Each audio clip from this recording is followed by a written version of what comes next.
Welcome back to IGN at Gamescom. Now, I'm joined by Marcus Lehto to talk about Disintegration, which you just announced. Technically an FPS. What is it? Tell us. Technically an FPS, but with a blend of real-time tactics built into it in a way that's never been done before. Yeah, I'll say. So, kind of the very interesting element right off the bat is the grav bike. How does that affect the gameplay, and are you on that thing the whole time? So yeah, we actually started out as a real-time tactics game completely. So it was fairly cool at that time, but we decided we wanted to do something completely different. We turned that camera in the sky into what we call a grav cycle. It's a vehicle that you pilot around. You have omnidirectional control. We're allowing the player to have onboard weaponry for offensive and defensive weapons. And then we had to invent this completely different way to engage and interact with the units on the ground. Let's talk about the grav cycle narratively and what does it mean? Is it kind of like a status symbol, or the grav cycle itself? It's kind of fictionally, it's a vehicle that was initially used for utility and that kind of thing in the future, for being able to use for construction sites and for search and rescue operations and that kind of thing. But eventually, it was converted and weaponized into a vehicle that could be modified for combat. It sounds resistance-y to me, but we'll get into that narrative later. That's a good point.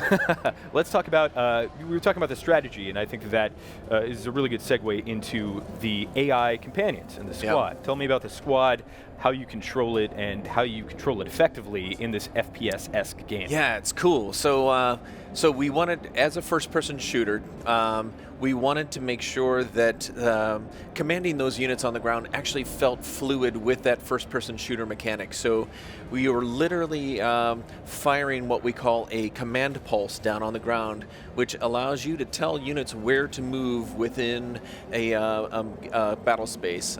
It also allows you to priority target enemy units and or take objectives and that type of thing. Each one of the ground units also has a unique ability, so you learn how those individual archetypes can be used tactically in gameplay.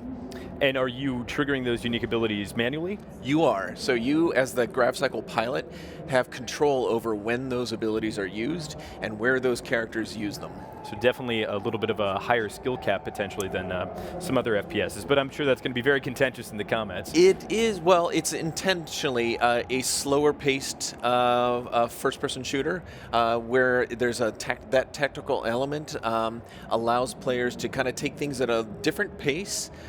For campaign specifically. In multiplayer, things are a little bit more frenetic, and that's where you need to really understand the inner workings of your crew that you pick for multiplayer and how that's going to operate.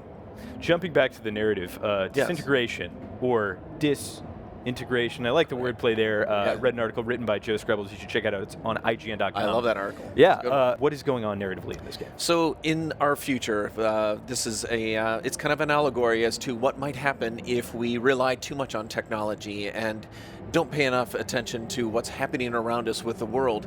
What happens if we take one of these potential plot lines of what could happen with our future and take that to an extreme, where humanity's actually being decimated by a global pandemic, and one of the only means to survive is to actually take the human brain out and integrate that with a robotic armature.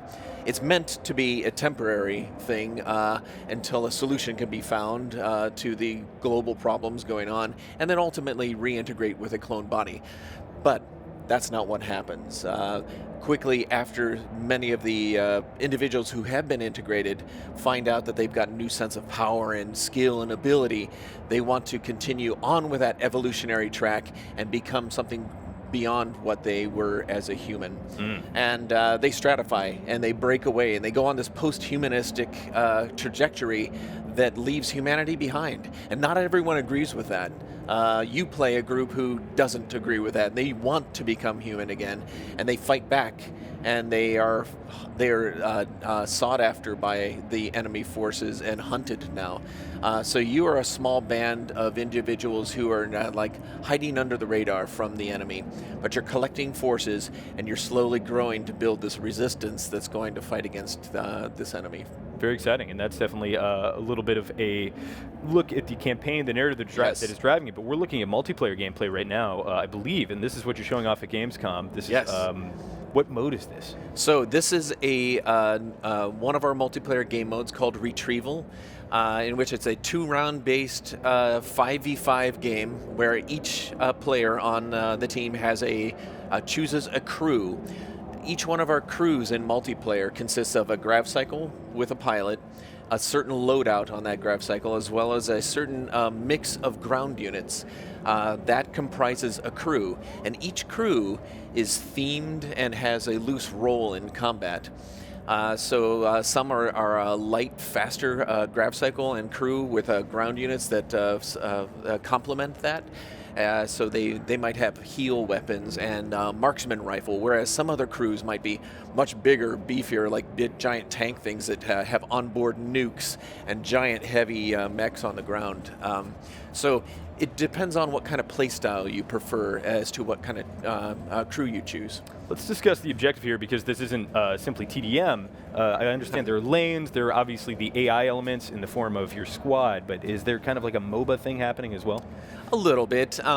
In Retrieval, there are 2 different objective points that the player can the team can actually choose to go and retrieve an energy core, and their goal is to go grab one of those energy cores, drive it down certain lanes, and deliver it inside enemy territory at a base. And the round starts with one of the teams either starting on offense or defense. If you're on offense, your job is to go grab those cores and deliver them. If you're on defense, your job is to keep the opposing team, of course, from delivering those cores to the platform. All right, we've talked a lot about the squad mates, but I want to talk about the loadout of the grav cycle itself. What are we looking at in terms of archetypes of weapons, as well as gadgets, grenades, things of that? So we offer a huge variety of different weapons.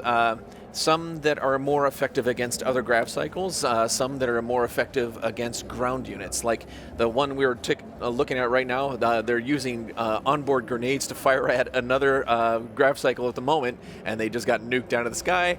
But those weapons are also incredibly useful against ground units, like you just saw here. And then this one also has an onboard nuke, which is fantastic. So always handy. So it's really cool. Some of the you just see that purple bubble. That's a slow field. One of the ground units on the opposing team has an ability that they can fire off that creates a slow field that slows all projectiles and enemy units within that field. Every crew has a different flavor to it, and it's we really are spanning the gamut with things. I think we were seeing a little bit of an emote there, a little bit of BM. So with the, we have an emote wheel allowing you to communicate both tactically with your team, so you can say, "Hey, I need help over here," but also to taunt the other players, which is always fun.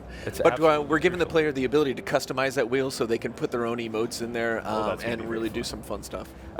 So what happens to your squad when they die? Let's say I'm fighting another grav cycle pilot, they destroy my squad. Are they gone until I respawn? Am I able to call in reinforcements? How does that work? So when they die, and they will, when they're destroyed and disintegrated, their brain cans actually pop off and land on the ground. It's your job to go in and get those brain cans, scoop them up, and they will they'll regen and rocket back into your position.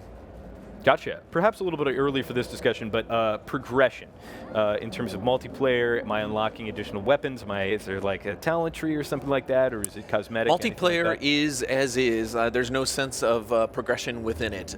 We do have a skill tree within the campaign, the single-player campaign, that allows you to upgrade your units and your grav cycles there, but we don't do that in multiplayer. What level of loadout customization is there? Am I choosing between presets, or am I going into this particular archetype and kind of tinkering with it? That's a good question. So in multiplayer, because we want to keep things balanced and in control, we are We are controlling the loadout of the grav cycle and the crew, and we're treating that as a single entity, the crew.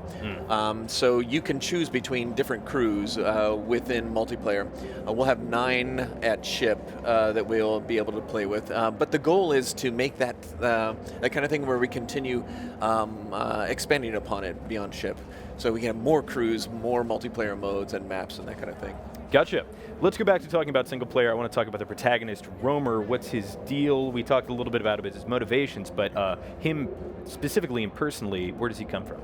So Romer is he's one of the integrated characters who escaped, and he's now outlawed by our antagonist. His name is Black Shuck. We're not talking a whole lot about him right now, but he is a pretty bad enemy. He's part of the Rayon, which is the enemy threat, which is a very large militarized organization. Now, Romer, along with a couple of others who have escaped like him, are kind of banding together. But these are normal people, like you and me. They're not genetically modified super soldiers like the Master Chief, like I made back in the Halo days. These are normal people with different personalities and really interesting connection with one another. Romer himself used to be kind of like a TV show host. And he was one of the early adopters of integration. He thought he was going to do it for ratings, and it was going to be a really cool thing for him. But everything went sideways with the rise of the Rayon enemy threat, and he was looked on unfavorably, and his career went to hell. And then he became this thing where, in order to survive, he started working with some parts of the enemy forces, but he didn't like what he was doing with his life, and he started fighting back from that, but he was imprisoned as a result. And our game kind of picks up at the beginning of Romer, as well as some of the other characters escaping from that location and then trying to make a living from that point forward. Sounds like he has a very holistic view on what's happening with integration. Can you talk to me about the campaign length? Is that something you've nailed down yet, or is that still kind of in the works? It's variable, actually, dependent upon the skill level of the player, of course, and the difficulty on which you play, but we're generally looking at between a 12 and 15-hour campaign. Gotcha. So we're fighting other grav cycles as well as AI squad mates and the enemies in multiplayer. What is the enemy variety like in single player? Is it basically the same, or are we getting the kitchen sink thrown at us in terms of variety? It's kind of the kitchen sink. So there's a lot of different things. Now, I have to remind you that our team at V1 Interactive is a 30-person team. It's not very big.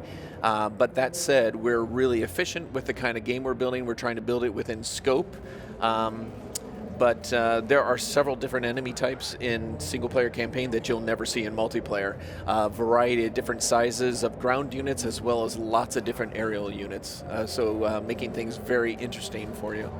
Gotcha. Would you define this as a game as a service or more of a conventional release? I know it's actually a very conventional approach. It's a $50 or $49.99 premium title is the way we're looking at it, because we want to make sure that single-player campaign and that multiplayer component together are of that commensurate value. Gotcha. Any chance for co-op PvE at launch or potentially afterwards? Those are awesome features that we're excited about that you might find their way in later. All right. My final question is going to be a very contentious one.